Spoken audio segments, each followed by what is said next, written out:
Coach, if you want to make a couple opening remarks, and then we'll go to some questions. 900 wins in Ohio State football history is humbling to be part of a tradition like that.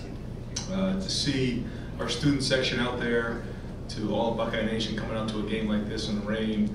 In the fourth quarter, the student section on both sides is going crazy, chanting, and they're staying in there having a blast. Again, really honored to be representing such a great university and a great football tradition. I thought our guys came out and played hard today on both sides of the ball. Defensively they were smothering, their offense, and so we got into a rhythm early in the game and thought we came out playing fast. Over here to the right, Clay. Yeah, Ryan, every week it's maybe a new home run hitter. It's good to be an offensive coordinator instead of on the other side of the ball.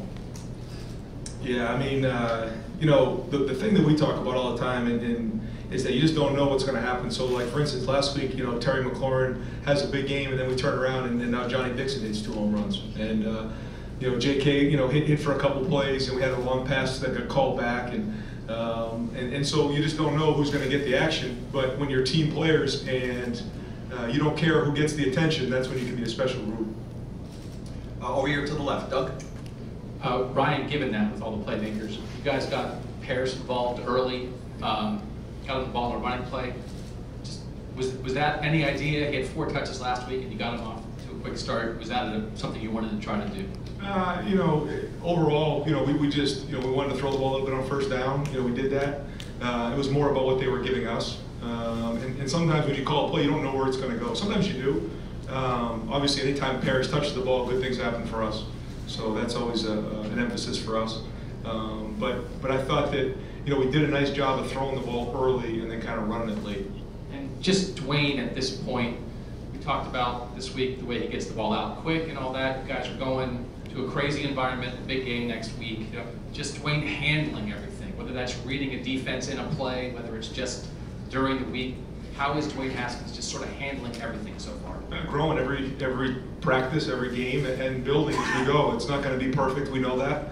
Trying to prepare every week for the game and get everybody off to a good start. But I think that his preparation was good this week, and he came out and played well. Front row right here, Tim. Yeah, Ryan. 2 quickies. Number one, what just stands out in your mind when I say Johnny Dixon? I mean, it seems like every other catch is a touchdown, etc. But and then following that up, were those just reads by Dwayne? If the post is there, hit it and then back down. I mean, just or were you targeting Johnny all the way on those? Johnny is really is a special young man. He gets up in front of the team. Guys listen. He has the respect of his teammates. Very well thought out when he's around the team. And so much respect for everybody. In terms of his ability level, he's a big play guy. He's down the field and he can track the ball. On those plays, we were trying to take a shot. There was a young corner over there to the field, and we thought if we got the right look, that we'd take that matchup. And Chase Young, the situation with him, what did you speak? Did you speak with him after the game about the situation, the 2 unsportsmanlike? We understand he'll be able to play next week, no matter what. But what was your message to him? I didn't have a chance to speak with him, and obviously, anytime we want to play with emotion and not let emotion play with us. So that'll be addressed. Over to the left, Ari. 2 quick questions, Ryan. One, just what's your assessment of the way that Tate played today? Long touchdown pass, long, really good run. Just his development, just the way that, in extended action he played. Yeah, I thought you got a chance to see, what Tate can do today, which was great. He was 10 for 10 throwing the ball and ran for, I think, 90-something yards. And so, again, he can beat you with his feet and beat you with his arm, and that's what makes him a special player. And we got him into a rhythm early, same thing, a couple quick passes here and there, and then he hits the long shot down the sideline, on third down, stepped up, made a great throw, and Terry did a good job there. So he's getting better as well, and so if we can just keep building, then we're going to have something really good. I know it's been a balancing act for you guys between getting him into the field, development time, on the field, but also protecting your depth at quarterback. What were your thoughts when you saw him get hit the way he did late in the game, stay down for a little bit, and how do you feel that's coming along in terms of the evolution? How you guys think about that? Yeah, never good to see a guy take a shot like that. Really proud of the way he jumped back up, got the wind knocked out of him, took a pretty hard shot there, but then shows the competitiveness and toughness that we know he has. So that was great. In terms of the depth, we're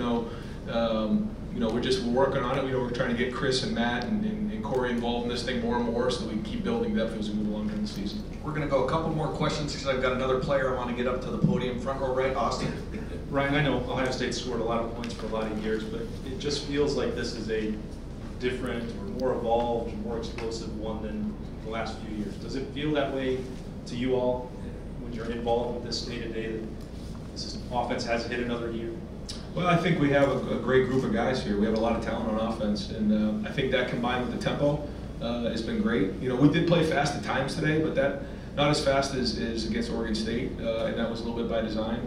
I thought we got into some good plays based on what they were giving us, and we took some shots in the pass game and then hit them. And last question for Ryan over here to the left, Bill.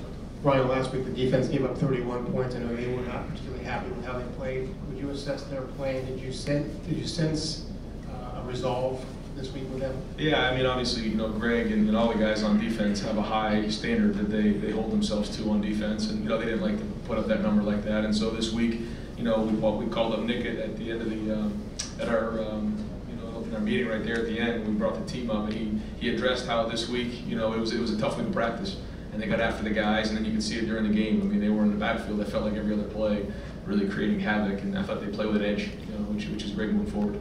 Great. Coach, thank you very much.